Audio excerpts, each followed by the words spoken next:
ക്രിയായോഗ ഇന്റർനാഷണലിലേക്ക് എല്ലാവർക്കും സ്വാഗതം.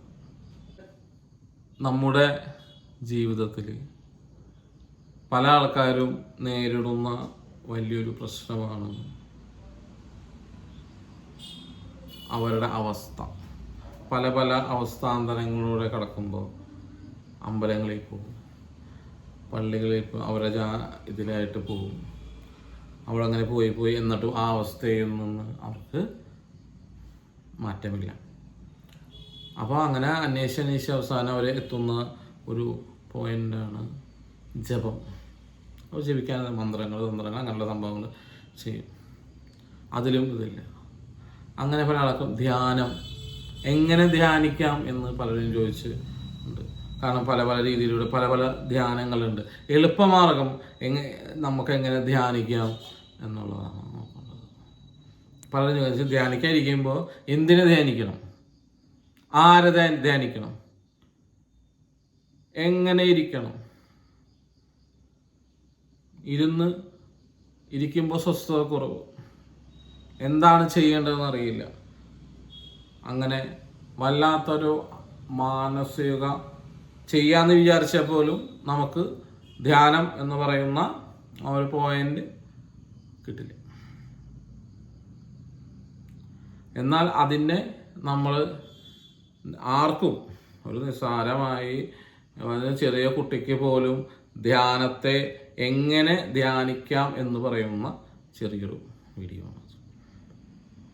ഒന്ന്, നമ്മൾ ധ്യാനിക്കാതിരിക്കുമ്പോൾ നട്ടല് നിവർത്തിയിരിക്കാം. ഓട്ടോമാറ്റിക് നെഞ്ചിൽ നിവരും. വലതുകാല് ഇടതുകാലിൻ്റെ മുകളിലും ഇടതുകാല് വലതുകാലിൻ്റെ മുകളിലും നമ്മളിരിക്കുക. എന്നിട്ട് നമ്മുടെ മുട്ടിൻ്റെ മുകളിൽ കൈ വയ്ക്കുക. മുദ്രകളോ ഒന്നും വേണ്ട. ഏറ്റവും നല്ലത് നമ്മൾ പ്രകൃതിയിൽ ഇരിക്കുക, അല്ലെങ്കിൽ മണ്ണിലിരിക്കുക. ഒരു മുറിയുടെ ഉള്ളിൽ ഒളിച്ചിരുന്ന് ധ്യാനിക്കുന്നത്. കാരണം നമ്മൾ മുറിയിൽ വായു അടച്ചിരുന്നിരിക്കുമ്പോൾ ആ വായു തന്നെയാണ് നമ്മൾ ശ്വസിക്കുന്ന ചൂട്. അപ്പോൾ പല പല ബുദ്ധിമുട്ടുകൾ. നമ്മൾ പ്രകൃതിയിലിരുന്ന് നമ്മൾ ഇരിക്കുക. അത് മണ്ണിലിരുന്ന് നമ്മൾ ധ്യാനിക്കുക. ഒരു മന്ത്രം വേണ്ട, ഒരു മൂർത്തി വേണ്ട. ഈശ്വരൻ ഉണ്ട് എന്നുള്ളത്, നമ്മുടെ ഉള്ളിൽ ഈശ്വരൻ ഉണ്ട് എന്ന് തോന്നൽ മാത്രം. നമ്മുടെ ഉള്ളിലാണ് ഈശ്വരൻ ഇരിക്കുന്നത്. അതിനെ കണ്ടെത്താനുള്ള ധ്യാനമാണെന്ന് ആദ്യം നമ്മൾ ചിന്തിക്കാം. എന്നിട്ട് വേണം ഇരിക്കാനായിട്ട്. എന്നിട്ട് ഇരുന്നിട്ട് നമ്മൾ എന്ത് ചെയ്യണം? പല പല ടെക്നിക്കുകളുണ്ട്, ക്രിയായോഗ പോലത്തുള്ള.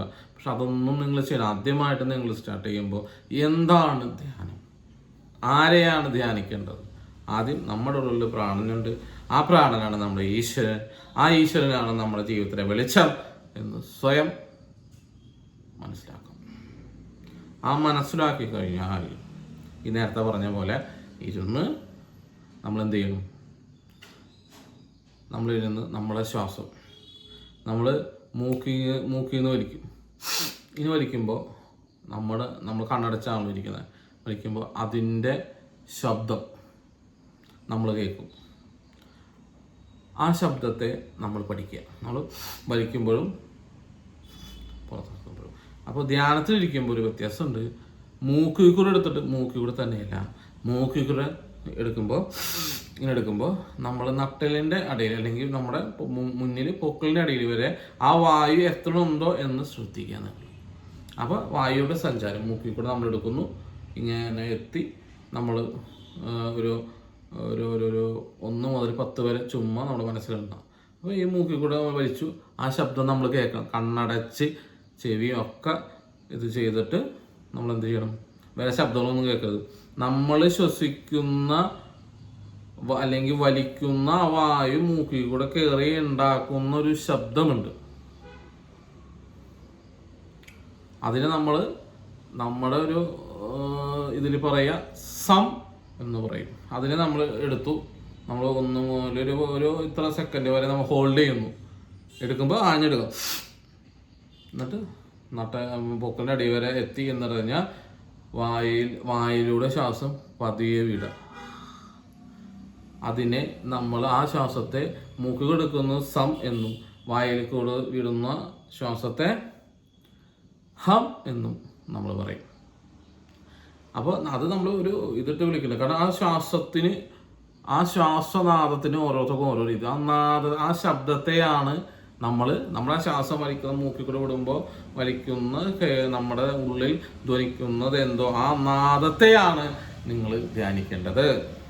പുറത്തേക്ക് പോകുമ്പോൾ ഒരു സൗണ്ട് ഇപ്പോൾ ഹം എന്ന അത് ആ ഹം എന്ന് നമ്മൾ പറയണ്ട, ആ ശബ്ദത്തെയാണ് നമ്മൾ ധ്യാനിക്കുന്നത്. മൂക്കിൽ കൂടെ വലിക്കുന്ന ശബ്ദവും വായിന്ന് വിടുമ്പോൾ ഉള്ള ശബ്ദവും നമ്മൾ അതിൻ്റെ പുറകെയാണ് പോകേണ്ടത്. അതാണ് നിങ്ങളുടെ ധ്യാനം. ആ ധ്യാനമാണ് നിങ്ങൾ ചെയ്യേണ്ടത്. മൂക്കിൽ കൂടെ വലിക്കുമ്പോൾ ചിലപ്പോൾ അടഞ്ഞിരിക്കും, വലിക്കുമ്പോഴുള്ള ശബ്ദമാണ് നമ്മൾ ധ്യാനത്തിൽ കേൾക്കേണ്ടത്. അതാണ് നമ്മൾ ഏകാഗ്രമായിട്ട് ആ ശബ്ദത്തെ നമ്മൾ മനസ്സിലാക്കുക. അപ്പോൾ മൂക്കിൽ കൂടെ പോയി കറങ്ങി വന്ന് വായി കൂടെ വിടുന്നു ആ ശബ്ദത്തെയാണ്, ആ നാദത്തെയാണ് നിങ്ങൾ എന്ത് ചെയ്യുന്നത്? ധ്യാനിക്കേണ്ടത്. അപ്പം ഇങ്ങനെ എത്ര പ്രാവശ്യം ചെയ്യണം? നിങ്ങൾ ആദ്യം 21 പ്രാവശ്യം ചെയ്യുക, പിന്നെ അങ്ങനെ ഒരു 7 ദിവസം 21 പ്രാവശ്യം ചെയ്യുക. അത് കഴിഞ്ഞ് ആ 21 നമ്മൾ നേരെ 41 കൊണ്ടുവരിക. അങ്ങനെ ഓരോ എന്നുവെച്ചാൽ മൂക്കിക്കോണെടുത്ത് നമ്മൾ ആ ധ്യാനത്തെ ആ ഒരു നമ്മൾ വലിക്കുമ്പോൾ ശബ്ദമില്ലേ, ആ ശബ്ദത്തെ നമ്മൾ ധ്യാനിച്ചത് നമ്മൾ മനസ്സിലാക്കി. ആ ശബ്ദം ഇന്നതാണ് എന്ന് നമ്മൾ മനസ്സിലാക്കി അതിന് പുറത്തേക്ക് കൂടെ അതിൻ്റെ വേരിയേഷൻസ് നമ്മൾ പയ്യെ മനസ്സിലാക്കും. ഇതാണ് ധ്യാനം. ഇങ്ങനെ ധ്യാനിക്കാൻ ഈശ്വരൻ നമ്മുടെ ഉള്ളിലുണ്ട്, വെളിച്ചം നമ്മുടെ ഉള്ളിലുണ്ട്, ഊർജം നമ്മുടെ ഉള്ളിലുണ്ട്. ഈശ്വരനാണ് നമ്മുടെ വെളിച്ചം, ആ വെളിച്ചമാണ് നമ്മുടെ ഊർജം. അങ്ങനെ നമ്മൾ ചിന്തിച്ചിട്ട് വേണം എന്ത് ചെയ്യാൻ? നമ്മളിത് സ്റ്റാർട്ട് ചെയ്യാൻ. ഇത് സ്റ്റാർട്ട് ചെയ്യുമ്പോൾ ആദ്യം 21 പ്രാവശ്യം മൂക്കിൽ കൊടുത്ത് വായി കൂടെ വിടുമ്പോൾ ഒരു ശ്വാസം. അങ്ങനത്തെ 21 പ്രാവശ്യം ചെയ്യുക. വലിക്കുമ്പോഴുള്ള ശബ്ദത്തെ, ആ നാദത്തെ നമ്മൾ സ്വീകരിക്കുക. വിടുമ്പോഴുള്ള നാദത്തെ നമ്മൾ മനസ്സിലാക്കുക. അതാണ് നമ്മൾ ചെയ്യേണ്ട ഏറ്റവും വലിയ ധ്യാനം എന്ന് പറയുന്നത്. ധ്യാനത്തിൽ ഇതാണ് മനസ്സിലായി. ഇത് ചെയ്ത് 21, പിന്നെ അത് 41 നോക്കാം. 41 നേരെ 40 കൂടി കൂട്ടുക, 82 81 കൊണ്ടുവരാം. അതങ്ങനെ 100 കൊണ്ടുവരാം. ഇത് നമുക്ക് ആദ്യം ചെയ്യുമ്പോൾ പല ഇതുണ്ടാവും. അതങ്ങനെ വന്ന് ഇങ്ങനെയാണ് നിങ്ങൾ ധ്യാനിക്കേണ്ടത്. ചെയ്ത് നോക്കുക. അത് ചെയ്ത് നോക്കിയിട്ട് മാറ്റങ്ങളുണ്ടെങ്കിൽ, അതിൻ്റെ വ്യത്യാസങ്ങളുണ്ടെങ്കിൽ ഇതിൻ്റെ താഴെ കമൻറ്റ് ചെയ്യുക. നമസ്കാരം.